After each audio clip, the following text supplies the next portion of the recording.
Now, 6 people have been confirmed dead in Ladysmith in KwaZulu-Natal following a flash flood. And this is according to IPSS Search and Rescue, which is, of course, suspecting that another 11 people are still missing.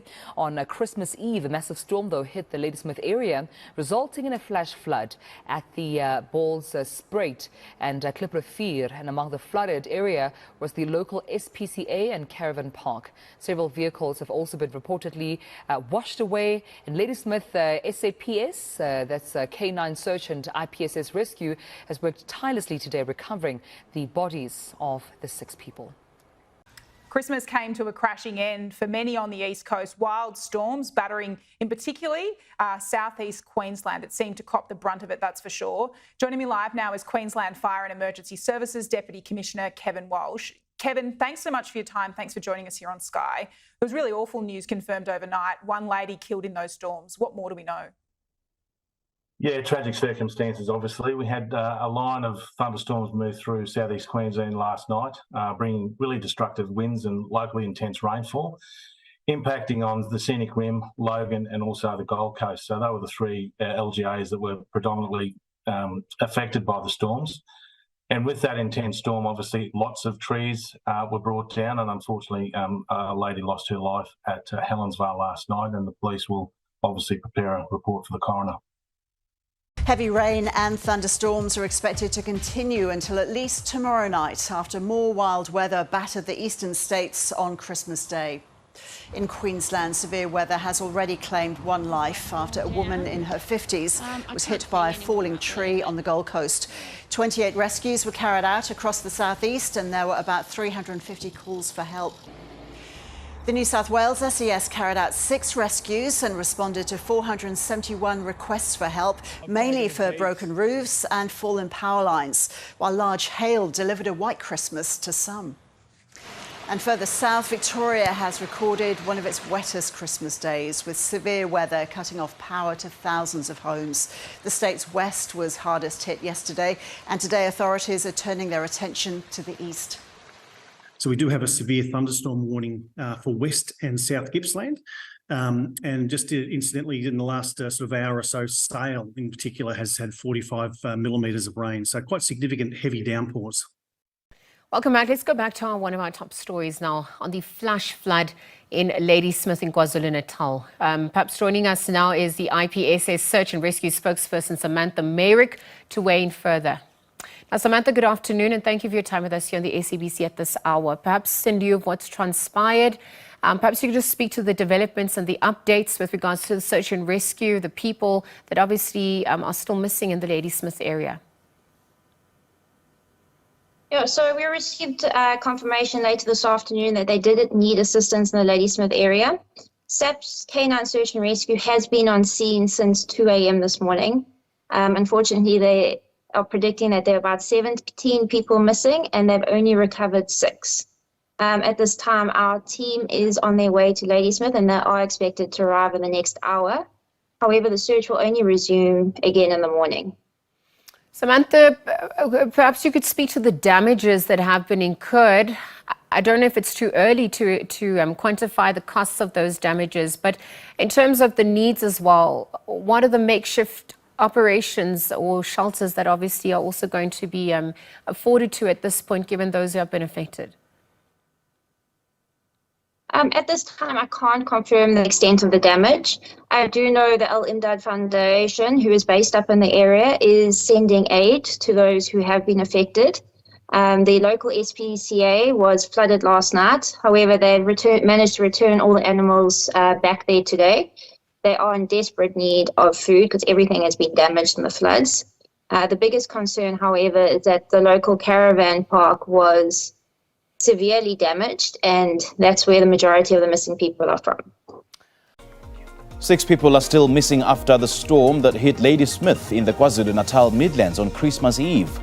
6 people died when they were swept away in flash floods following the storm. The missing people were in a caravan park next to a riverbank along the Bell Spruit that collapsed in the storm. 5 people have died. In fact, we're told that number has now increased to 6. 11 others are still missing after multiple vehicles were swept away in Ladysmith, that's in KwaZulu-Natal. due to flooding. Search and rescue operations are currently underway for those who are still unaccounted for.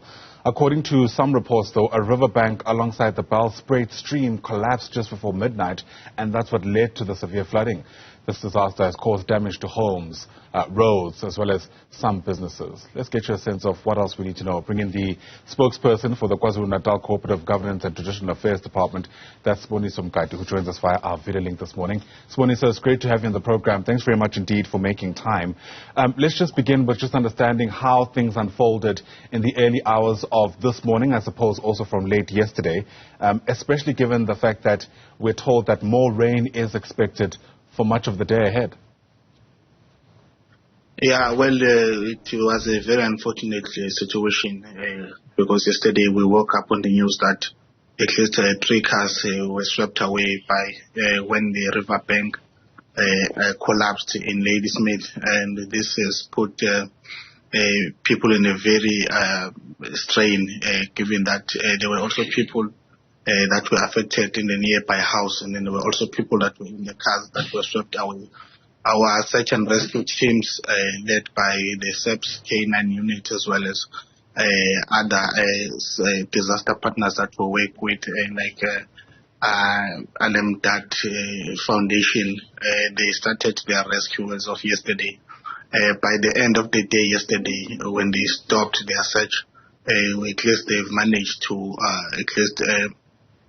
discover like 6 bodies. We're told that there is a nearby house which was completely washed away, where 3 family members were also swept away. They managed to recover only 1 body at this point. They will resume their search and rescue this morning, continuing to search for the 10 people that have been reported to have been missing. So far, we have only managed to find like 6 bodies.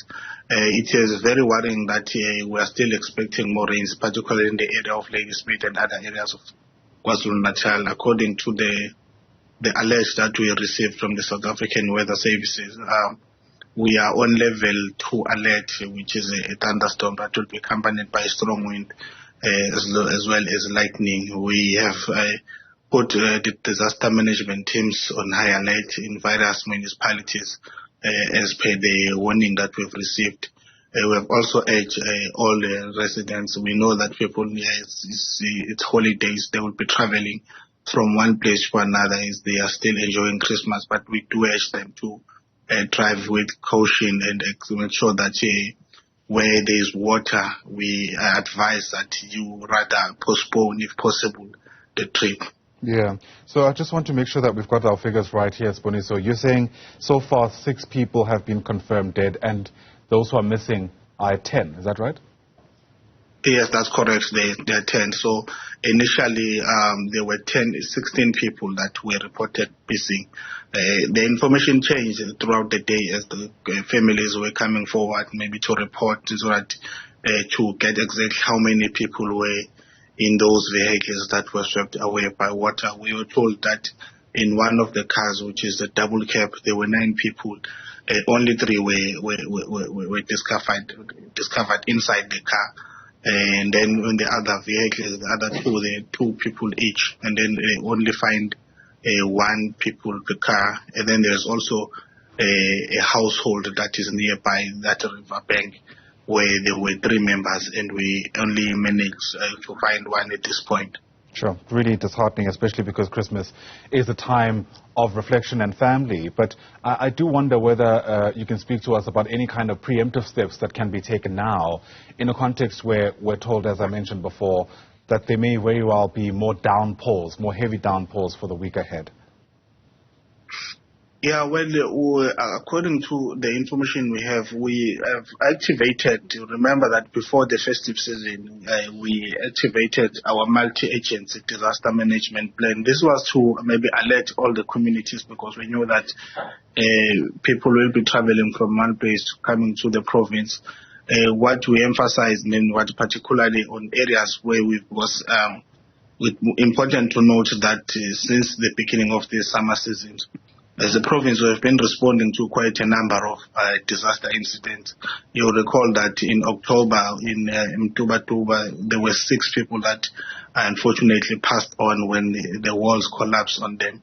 We've also responded to other disaster-related matters in Danhauser last week. So our call was to make sure that, particularly those that will be using the road during when there is heavy rains, we advise people maybe to postpone. But we also urge people to adhere to our alert and monitor the weather. When you are about to travel, please do check the weather, so that you can mitigate the risk that comes up with these thunderstorms. Yeah, there's going to be obvious questions, Bonisa, around what's being done to assist some of the families who've been left destitute now, especially at this time of the year. Keeping in mind, of course, that this is just the latest in a string of disasters that have hit KwaZulu-Natal, at least in the past 3 years.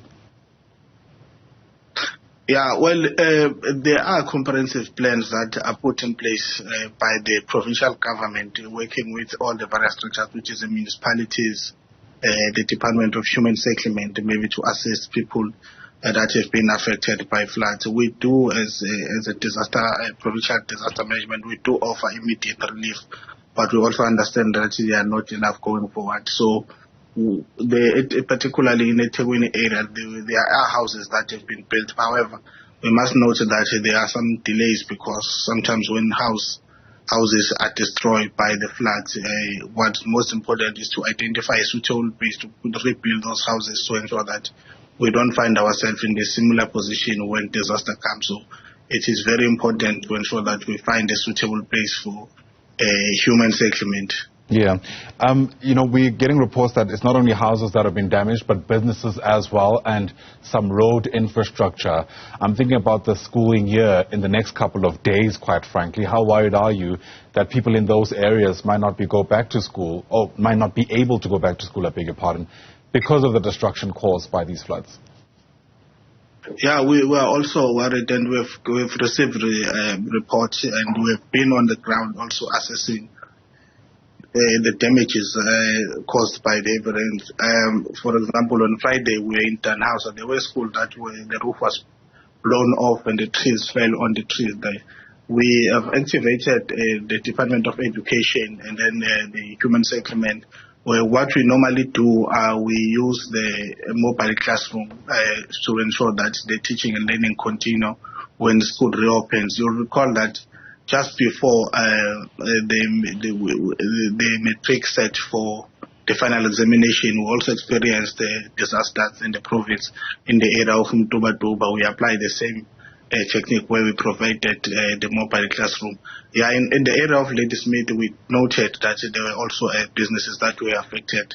But I think it's important that to note that the town of Ladysmith has in the past experienced quite a number of floods. As a result, the provincial disaster management team worked together with the municipality and sought some funding from the National Disaster Management Center. This was to help, because there were other projects that are currently going on in that town that will help maybe to the flow of water, to ensure that there is enough bridges and there is enough water system that will assist maybe to ease the pressure, because we've noticed in the past that the town is more likely to be hit by flood in every summer season. Sure. Really worrying situation in KwaZulu-Natal, at least in Ladysmith this time around, and it's becoming an all too familiar sight. Sponiso Mkati, let me thank you for your time. Appreciate your speaking to us here on Newsroom Africa. Sponiso is a spokesperson for the KwaZulu-Natal Cooperative Governance and Traditional Affairs Department.